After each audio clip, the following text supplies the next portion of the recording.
Tagle.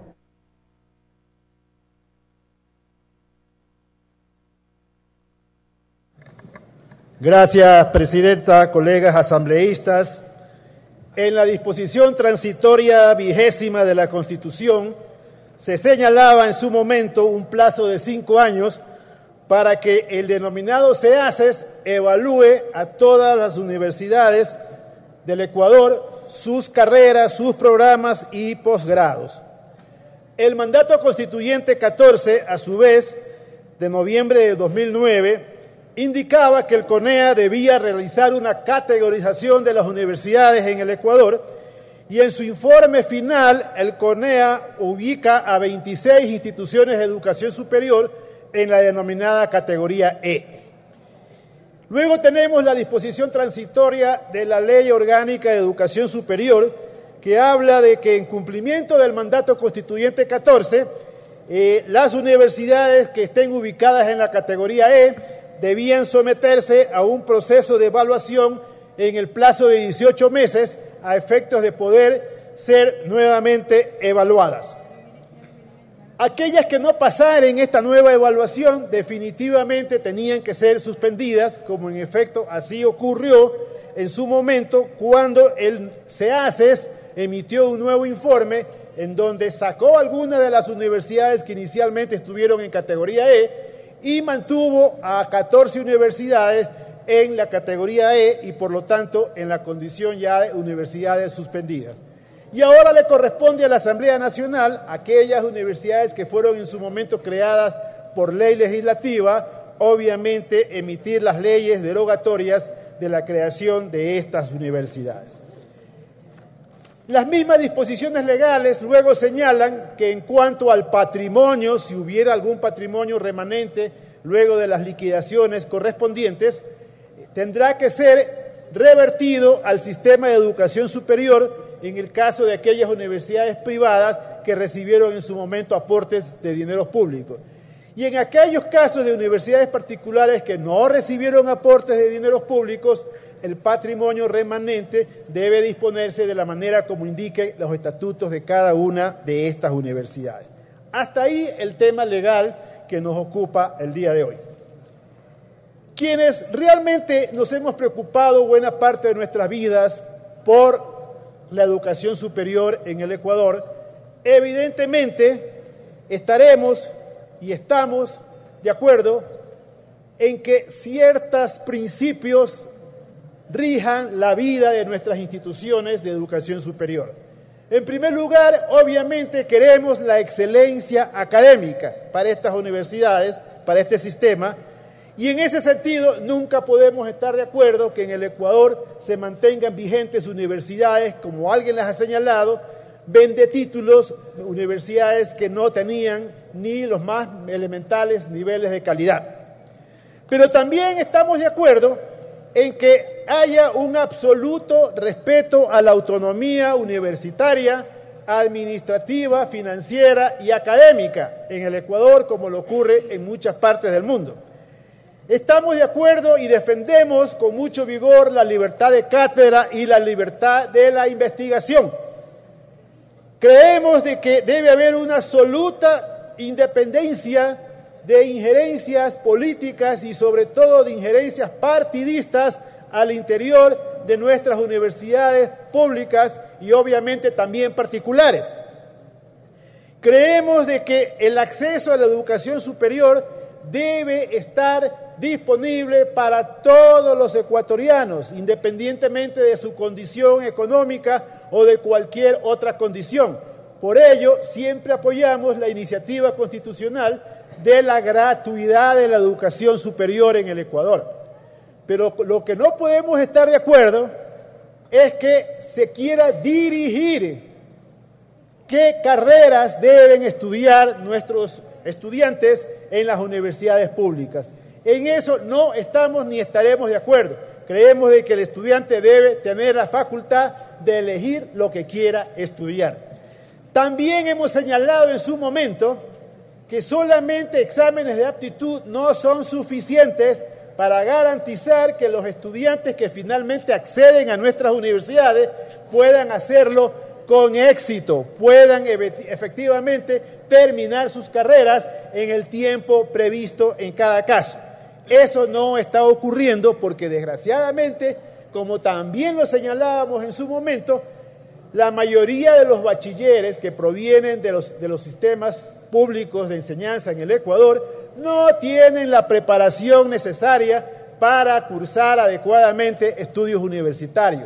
Y por ello era necesario, y sigue siendo necesario, nivelar conocimientos para que nuestros estudiantes tengan éxito en sus estudios.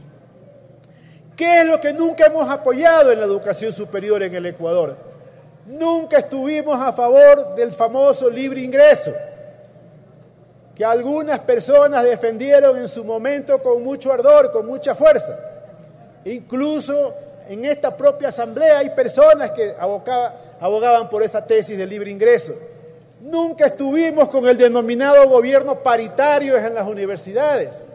Jamás apoyamos semejante iniciativa que totalmente iba en contra de los más sagrados principios universitarios y saludables de administración en el mundo entero. Nunca estuvimos con la injerencia partidista. Si antes criticábamos la injerencia partidista de un partido político en la mayoría de las universidades públicas, hoy también rechazamos la injerencia política del partido de gobierno en muchas de las universidades públicas. La gran mayoría de los rectores están silenciados, no pueden opinar libremente sobre los problemas nacionales porque entonces viene la amenaza de la no entrega oportuna de los recursos que le corresponde a las universidades públicas.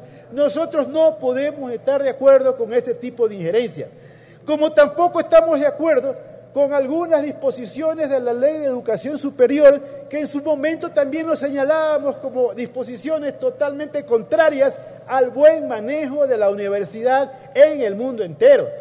¿Cómo entender, por ejemplo, esa disposición que señala que para ser rector de una universidad hay que tener un doctorado obtenido en cualquier otra parte, pero no en la universidad en la cual se va a optar por esa dignidad?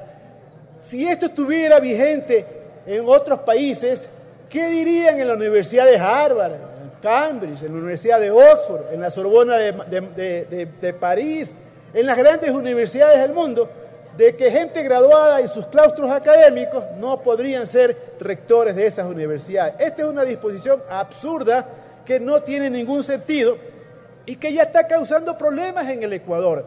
Ahí vemos el caso de la Universidad Andina Simón Bolívar, envuelto en un manejo político totalmente innecesario y sobre todo inoportuno en una institución que tiene una larga trayectoria de excelencia académica en el Ecuador. Entonces, sobre este tipo de cosas no estamos de acuerdo, como tampoco estamos de acuerdo sobre disposiciones discriminatorias, como la famosa aquella que disponía que aquellos docentes que se jubilaran hasta diciembre del 2014 tendrían una jubilación que prácticamente equivale al doble de la jubilación que podría tener cualquier otro docente que tiene la mala suerte de jubilarse después de diciembre del 2014. Esa disposición es inconstitucional y lo sabían las personas que en su momento pusieron en el proyecto de ley que finalmente aprobaron. Tampoco podemos estar de acuerdo con aquellas omisiones graves que tiene la Ley de Educación Superior, como aquella, por ejemplo, de no mencionar para nada el tema del plagio de las tesis. No se dice nada en la LOE sobre el plagio. El plagio en cualquier parte del mundo, una vez comprobado, conlleva la anulación del título académico o profesional correspondiente. En el Ecuador no pasa nada. Aquí se dice en el informe que estas universidades particulares que ahora están suspendidas y que van a ser extinguidas su vida jurídica, eran universidades que vendían títulos. Y yo les quiero recordar, colegas asambleístas, ¿y qué pasó con esa famosa Universidad Cooperativas de Colombia que vendió miles de títulos en el Ecuador? ¿Acaso esos títulos no siguen siendo vigentes, siendo válidos en el Ecuador? ¿Qué hemos hecho para invalidar la vigencia de esos títulos? ¿Qué hemos hecho para invalidar títulos que se ha comprobado ha habido plagio en las tesis? Entonces, hay un tema pendiente que debemos en algún momento enfrentar. Nosotros en su momento apoyamos la creación de nuevas universidades porque nunca podemos oponernos a ese tipo de iniciativas, sobre todo cuando sabemos que la oferta académica en el Ecuador no iba a ser suficiente para acoger la gran cantidad de estudiantes que quisieran entrar a la universidad, como en efecto ha ocurrido.